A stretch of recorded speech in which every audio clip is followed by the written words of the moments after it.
Scheme 33 बहुत famous है, scheme 42 भी फेमस है, 45 भी। तो दरमियान के नंबर कहाँ गए सारे? केडीए स्कीम बंद तो है। मेरे हिसाब से कराची है ना 60% अभी भी वैकेंट है।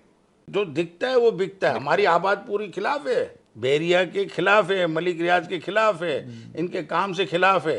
क्या हमारे पास डॉक्यूमेंटेशन में कोई मसाइल हैं कि जजेस फैसला क्यों नहीं कर पाते टाइम पे? यहाँ तो ना ब्रोकर एजेंट क्वालिफाइड उसका है लाइसेंस नहीं है और और बिल्डर का ना भी कोई ना लाइसेंस बिल्डर। मैं आपको कहता हूँ कि सुपर हाईवे पे 2 एकड़ ज़मीन आई है, नहीं। जी, आपको सवालात क्या करने हैं यही नहीं बिल्कुल मालूम, बिल्कुल। यही नहीं यही नहीं मालूम। मालूम।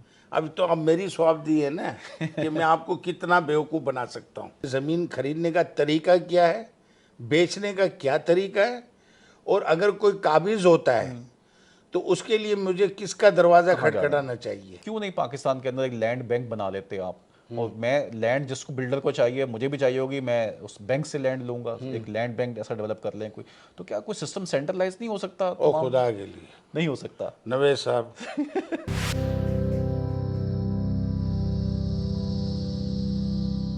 एशिया में, पाकिस्तान में या पूरी दुनिया में हम देख लें तो सबसे ज़्यादा जिक्र जो हमें मिलता है वो मिलता है ज़मीन का या आसमान का। शायरी हो या साइंस हो, हम या तो ज़मीन की गहराइयों में जा रहे हैं या आसमान की वसतों को देख रहे हैं। पाकिस्तान के अंदर जब कोई बच्चा पैदा होता है तो हर माँ की ख्वाहिश होती है एक चांद सी बहू और अपना घर। तो जब घर की बात आती है, ज़मीन की बात आती है, तो एक इतना संजीदा मामला हमारे सामने खड़ा हो जाता है जिसको जांचना, जिसको देखना हम में से हर एक के लिए बहुत ज़रूरी है।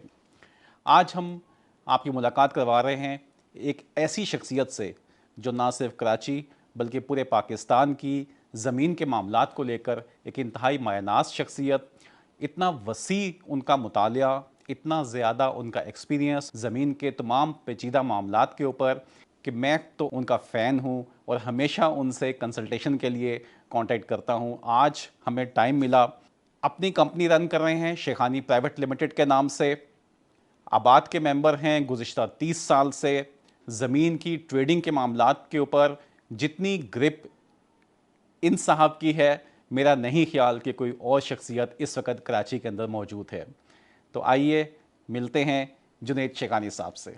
अस्सलाम वालेकुम सर, वालेकुम बहुत शुक्रिया अस्सलाम। आपने वक्त निकाला हमारे लिए, आपकी बहुत मेहरबानी।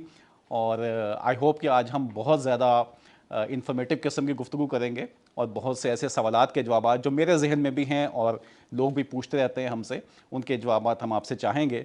लेकिन सर मैं शुरू में ये जानना चाहता हूँ कि थोड़ा सा अपना एक आगाज़ बता दीजिए, ये सफ़र किस तरह से शुरू हुआ ज़िंदगी का, थोड़ा सा तारुफ हो जाए। तो पहले तो आपका बहुत शुक्रिया, आपकी टीम का भी शुक्रिया कि आपने इस काबिल समझा।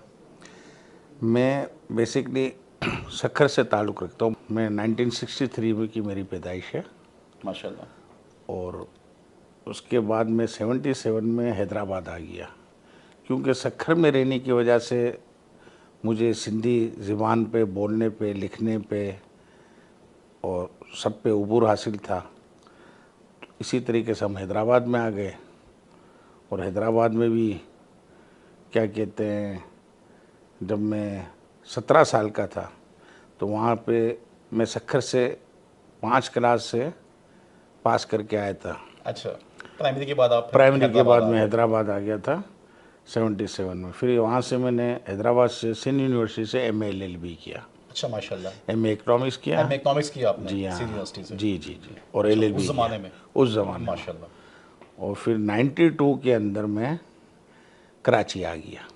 ज़बरदस्त। सर 92 का कराची थोड़ा सा बताएंगे कि 92 का कराची तो बहुत ही पूरा अशोभ कराची था पाकिस्तान का, बहुत से एक सियासी नशेब व फराज से चीज़ें गुजर रही थी कराची के अंदर। तो आपका एक्सपीरियंस कैसा रहा? आते साथ आपने कोई जॉब की या आपने कोई बिज़नेस स्टार्ट किया? नहीं, बेसिकली क्या था कि मैं जब 92 में अपनी तालीम कंप्लीट करके कराची आया तो मैं किसी रोज़गार के सिलसिले में ही आया था अच्छा माशाल्लाह। कि कोई जॉब करूं या छोटा मोटा काम करूं। तो इत्तेफाक से तो नहीं कहेंगे, मगर हमारा ख़ानदानी एक ये रियल इस्टेट से बहुत गहरा वाबस्तगी है। मेरे अंकल हैं अबू बकर शेखानी। बहुत बड़ा नाम है सर रियल एस्टेट की दुनिया के अंदर, जो लोग जानते हैं वो बकर शेखानी साहब का। वो मेरे चचा हैं, अंकल हैं।